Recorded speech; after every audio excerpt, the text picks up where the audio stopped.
नमस्कार प्रिय बंधुओं, आप सभी का हमारे YouTube चैनल में बहुत बहुत स्वागत है। बंधुओं, आज के इस वीडियो में आप श्रवण करेंगे भाद्रपद मास के कृष्ण पक्ष की अजा एकादशी की पवित्र पावनी कथा।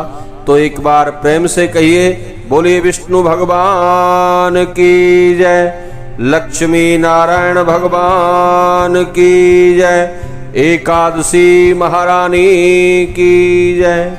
बंधुओं, कुंती पुत्र युधिष्ठिर ने भगवान श्री कृष्ण से विनम्र निवेदन किया, हे जनार्दन, मेरी इच्छा भाद्रपद मास के कृष्ण पक्ष की एकादशी से संबंधित ज्ञान प्राप्त करने की हो रही है। कृपा करके बताइए कि इस एकादशी का क्या नाम है और इसका व्रत करने की विधि क्या है। जनार्दन भगवान उत्तर में बताते हैं, राजन, भाद्रपद मास के कृष्ण पक्ष की एकादशी का नाम अजा एकादशी है। इसका व्रत करने से सभी पाप नष्ट हो जाते हैं। इस दिन जो कोई भी मनुष्य भगवान की भक्ति भाव से पूजा और व्रत करते हैं, उन्हें सभी पापों से छुटकारा मिल जाता है। पूरे संसार में लोक और परलोक में सहायता देने वाली कोई एकादशी इससे श्रेष्ठ नहीं है। इस एकादशी से संबंधित एक कथा मैं कह रहा हूं, ध्यान पूर्वक सुनो। भगवान कहते हैं युधिष्ठिर से, युधिष्ठिर, पुराने युग में अयोध्या में एक प्रतापी एवं चक्रवर्ती राजा राज्य करते थे। उनका नाम था हरिश्चंद्र। वे प्रतापी तो थे ही, सत्यवादी भी थे।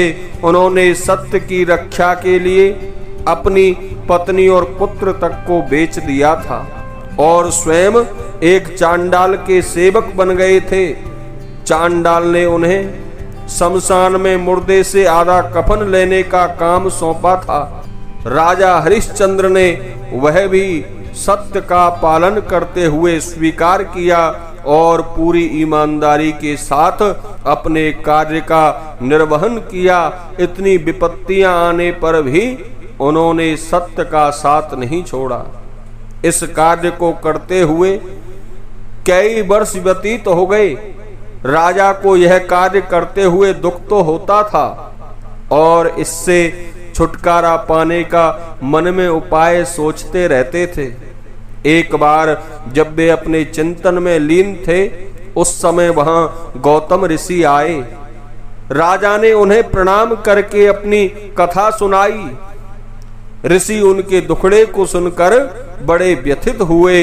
गौतम ऋषि ने सोच विचार करने के बाद कहा, राजन, भाद्रपद मास के कृष्ण पक्ष में अजा नामक एकादशी आती है।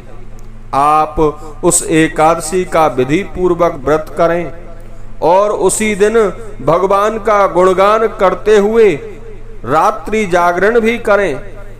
इससे आपके सब पापों का नाश हो जाएगा। यह कहकर मुनि अंतर ध्यान हो गए। जब भाद्रपद मास के कृष्ण पक्ष की अजा एकादशी आई तो बंधुओं, राजा ने गौतम ऋषि के कहे अनुसार विधि पूर्वक व्रत एवं रात्रि जागरण किया। इसके प्रभाव से राजा के सभी पापों का नाश हो गया। स्वर्ग में बाजे बजने लगे और साथ ही देवता फूलों की वर्षा करने लगे। राजा ने देखा, उनके सामने ब्रह्मा, भगवान विष्णु और स्वयं महादेव अन्य देवताओं के साथ में खड़े हुए हैं। उन्हें अपना मरा हुआ बेटा भी जीवित दिखाई दिया और पत्नी, जिसके तन ढकने तक को पूरा वस्त्र नहीं था, वही पत्नी आज वस्त्र और आभूषणों से सजी हुई दिखी। उन्हें अपना खोया हुआ राज्य एवं पुत्र स्त्री प्राप्त हो गए। मृत्यु के समय वे अपने परिवार सहित वैकुंठ लोक को चले गए। भगवान श्री कृष्ण कहते हैं, हे कुंती नंदन युधिष्ठिर, यह सब अजा एकादशी के व्रत का ही प्रभाव था। जो मनुष्य भक्ति भाव के साथ विधि विधान से इस व्रत को करते हैं, उनके सभी पाप कट जाते हैं और अंत में उन्हें भगवान का सामीप्य मिलता है। इस कथा को सुनने या पढ़ने से अश्वमेध यज्ञ का फल मिलता है। अजा एकादशी के व्रत में क्षीर सागर में शयन करने वाले भगवान विष्णु का पूजन किया जाता है और आहार में बादाम और छुआरे का सेवन अवश्य ही करना चाहिए।